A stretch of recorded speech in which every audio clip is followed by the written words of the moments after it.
लागो तोहरा कॉफी चाहिए छौरी कच्चे उम्र में हो गेलही जरसी गाय गे छौरी कच्चे उम्र में हो गेलही जरसी गाय गे छौरी रोजे रोज दुहाबो तोहर मलाई गे छौरी रोजे रोज दुहाबो तोहर मलाई गे छौरी कच्चे उम्र में हो गेलही जरसी गाय गे छौरी कच्चे उम्र में हो गेलही जरसी गाय गे छौरी। डीजे विकास मटियार सीतामढ़ी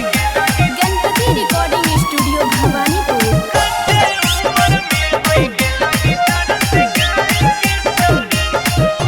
गाली पे तोरा येलो गेलाली बदन लगे छो दूध के छाली चायपत्ती के रहे जहाँ जरूरत चीनी वहाँ डलवाले ही खाली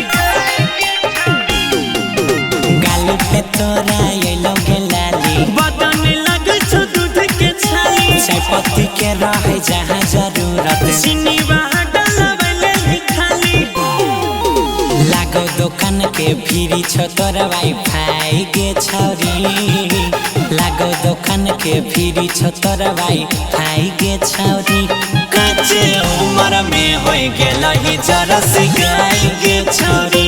कच्चे उम्र में हो गेलही जरसी गाय गे छौरी। डीजे विकास मटियार सीतामढ़ी गणपति रिकॉर्डिंग स्टूडियो भवानीपुर।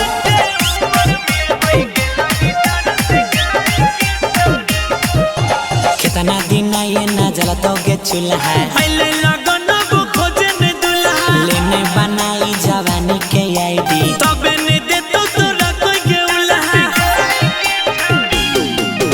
कितना दिन ये ना जलतोगे चूल्हा पहले लगन वो खोजे ने दुल्हा लेने बनाई जवानी के आईडी तबे ने दे तो तोरा कोई के उल्हा नंदन निषाद के दही चिखाई गे छौरी गौरव अजयो के दही चिखाई गे छौरी कच्चे उम्र में हो गेलही जरसी गाय गे छौरी